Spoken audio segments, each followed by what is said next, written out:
Morning সকলকে, আমি সুকন্যা আর আমার চ্যানেলে আরও একটা ব্লগে তোমাদের সকলকে স্বাগত। এটা হচ্ছে এই বছরে আমার জন্মদিনের ব্লগ। আমার জন্মদিন তো আমি মার্চ মাসে পেরিয়ে এসেছি, তখন এই ব্লগটা এডিট করে আপলোড করার মতো সময় পাইনি, তাই এখন শেয়ার করছি। এটা হচ্ছে আমার জন্মদিনের আগের দিন রাত্রের ঘটনা। ভাই এখানে সব বেলুনগুলো ফুলিয়ে ডেকোরেশনটা করে রাখছে।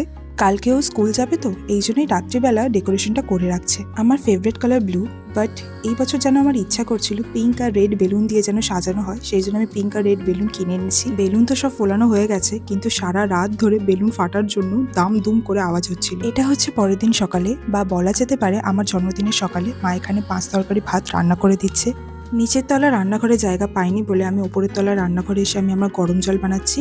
আমার আর মায়ের জন্য গরম জল, আর বাবার জন্য বানাচ্ছি হচ্ছে চা। ছোটবেলায় মা বাবা দুজনেই খুব ধুমধাম করে জন্মদিন পালন করতো। মানে ওই বলা যেতে পারে পাড়ার কয়েকটা বন্ধু, মানে যাদের সাথে আমি বিকেলবেলা খেলতে যেতাম, তাদেরকে নিয়ে জন্মদিন পালন। একটা সিম্পল কেক কাটা, কোনো রকম থিম বেসড পার্টি হতো না। মাল্টি কালারের বেলুন দিয়ে সাজানো হতো এবং একটা বড় বেলুন থাকতো, তার মধ্যে অনেকগুলো চকলেট থাকতো। কেক কাটার পর সেটা কেউ ফাটিয়ে দিত, অ্যান্ড সেই চকলেটগুলো যতগুলো বাচ্চা থাকতো সবাই মিলে করতাম। জন্মদিন মানেই হলো সবকিছুতেই একটা প্রিভিলেজ পাওয়া। সেটা কেকের মধ্যে যে ফুলের পার্টটা থাকে, সেই পার্টটা তুমি শুধু একা খাবে, বা হয়তো খেলতে গিয়ে কানামাছি খেলা হবে, তুমি সেদিন চোর হবে। এইভাবেই হাসি খুশি মিলিয়ে আমার জীবনের প্রথম 7-8 বছরের জন্মদিন কাটে। আর আমার 9 বছর বয়স থেকে আমার জন্মদিনের সঙ্গী হতে আমার ভাই চলে আসে আরিয়ান। কথা বলতে বলতে এদিকে চা আর গরম জল বানিয়ে ফেলেছি। চলো নিচে গরম জল আর চাটা দিয়ে আসি। গরম জল খেয়ে আমি আবার ওপরে চলে এসেছি। আজকে যেহেতু শ্যাম্পু করব, তাই আমি এখন চুলে অয়েলিং করে নিচ্ছি। এই তেলটা আমি দোকানে নতুন দেখে কিনে এনেছি। এর গন্ধটা কিন্তু খুব সুন্দর। অয়েলিং করে 2 ঘন্টা রাখার পর আমি শ্যাম্পু করে নিয়েছি। আমি আজকে সকালবেলা পেয়েছি 2টো কিটক্যাট। কিটক্যাট আমার ভীষণ প্রিয় চকলেট। কিটক্যাটটা সাইডে রেখে চলো দেখাই আর কি পেয়েছি। এইটার মধ্যে আছে একটা ব্রেসলেট, আর মা দোকানে নিয়ে গিয়ে পছন্দ করিয়ে 2টো জামা কিনে দিয়েছে। আজকে এই সকালে আমি এই কালো কুর্তিটা পরবো ভাবছিলাম, কিন্তু বাবা পুরোপুরি না করে দিল, তাই আমি ব্ল্যাকের জায়গায় এই ব্লু হাফ কুর্তিটা পরলাম। সকালে একটা কেক কাটবো, তাই জন্য এই নতুন জামাটা পরলাম। আমি নিচে চলে এসেছি স্নান করে। এই হচ্ছে আমার জন্মদিনের সকালবেলা যে কেকটা কাটবো সেটা। এখানে কেকটা সাজানো হয়ে গেছে, আর ওইদিকে আমার মা খাবারটা সাজিয়ে দিচ্ছে, আর সেটা পর্যবেক্ষণ করছে আমার ভাই। আজকে আমার পছন্দের সমস্ত রকম রান্না মা করেছে, সেটা মাছ ভাজা হোক বা ফুলকপি আলুর তরকারি, পাবদা মাছ অথবা এঁচোড় চিংড়ি, যাই বলো সমস্ত রকম রান্না করেছে। অ্যান্ড তার সাথে ছিল হচ্ছে আমার প্রিয় মিষ্টি। জ্ঞান হওয়া থেকেই দেখে আসছি মা প্রতি বছর জন্মদিনের দিন আমার পছন্দের মতো রান্নাগুলো করে দেয়। এসবের জন্য আমি ভীষণভাবে গ্রেটফুল মায়ের কাছে। সকালে কেকটা কাটবো বলে ভাই এখানে ক্যান্ডেলগুলো জ্বালিয়ে দিচ্ছে। ও ঠিক জ্বালাতে পারছিল না বলে আমি এখানে গেলাম জ্বালিয়ে দেওয়ার জন্য। কেক কাটার পর তোমাদের সাথে আবার কথা বলছি।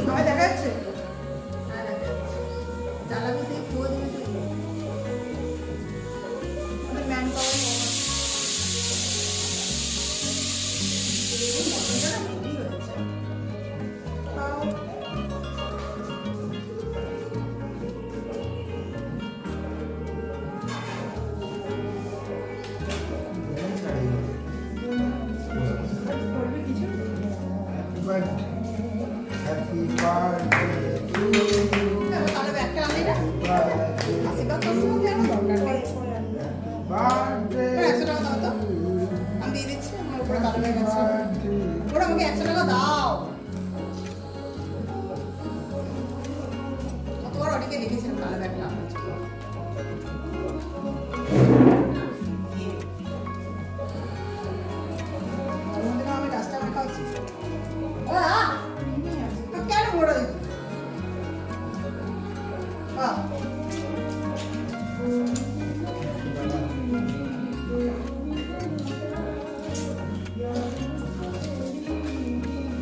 এতক্ষণ তোমরা কেক কাটার পুরো ঘটনাটা দেখলে। বাবা মা দুজনেই এখানে আশীর্বাদ স্বরূপ আমাকে 100 টাকা করে দিল। এরপর ভাই আর আমি দুজনে আরও 1 পিস করে কেক খেলাম।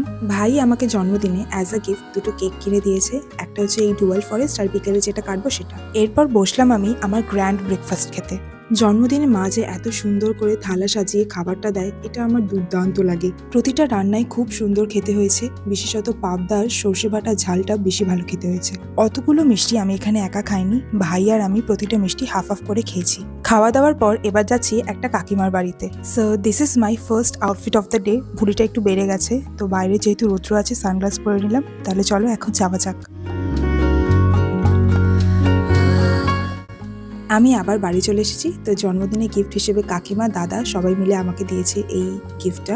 কি আছে আমি এখনো জানি না, খোলার চেষ্টা করছি। অনেকক্ষণ ধরে আমি খোলার চেষ্টা করছিলাম, বাট খুলছিল না। তো শেষে আমি এই ছিঁড়ে ফেলার পদ্ধতি অবলম্বন করলাম। একটা সেলোটেপ ছেঁড়া হয়ে গেছে, আর একটা সেলোটেপ ছিঁড়ে এবার চলো দেখি ভেতরে কি আছে। ও, এটা মনে হয়, আমি ভেবেছিলাম একটা বই আছে, বাট এটা হচ্ছে একটা Parker pen. So this is my second Parker pen. আমার শিক্ষা জীবন পুরোটাই চলে যাচ্ছে ইউজ অ্যান্ড থ্রো পেন দিয়ে, বাট এই পার্কার পেনটা আমার ভীষণ পছন্দ হয়েছে, গোল্ডেন কালারের। গিফটের জন্য থ্যাংক ইউ, আমার খুব পছন্দ হয়েছে। দাঁড়াও একটু খুলে তোমাদের ভালো করে পেনটা দেখাচ্ছি। কোথা দিয়ে যে খুলবো, ও বাবা, সব দিকে মনে হচ্ছে সিল করা আছে।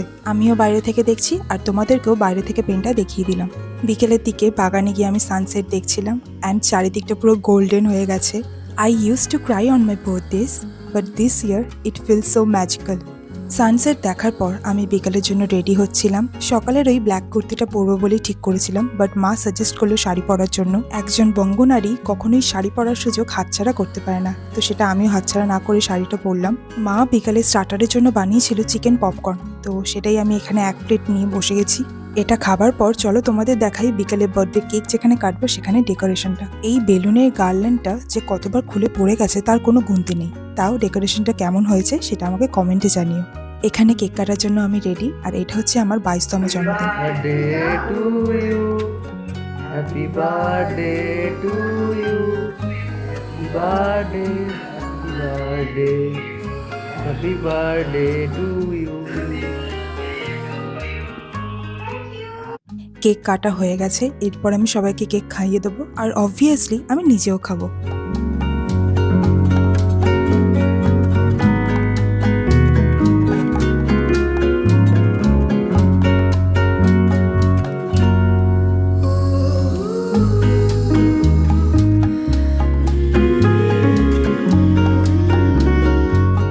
আজকে গিফট হিসাবে এই সুন্দর দেখতে ফুলগুলোও পেয়েছি। মা রাত্রের জন্য ফ্রাইড রাইস আর চিকেন কষা বানিয়েছিল, কিন্তু বিকালবেলায় আমি এত চিকেন পপকর্ন খেয়ে ফেলেছিলাম যে আমার পেটে আর জায়গা নেই। বাট শেষে আমি আমার প্রিয় আইসক্রিমকে না বলতে পারিনি। তাহলে আজকের ব্লগটা এখানেই শেষ করছি। ও, আরও একটা জিনিস, পরের দিন সকালে আমার একটা স্টুডেন্ট এই সুন্দর দেখে পেইন্টিংটা নিজে এঁকে আমাকে গিফট করেছে। আশা করছি তোমাদের ব্লগটা ভালো লেগেছে। তাহলে একটা লাইক করে দিও, আর চ্যানেলে নতুন হলে একটা সাবস্ক্রাইব করো। ওকে, বাই।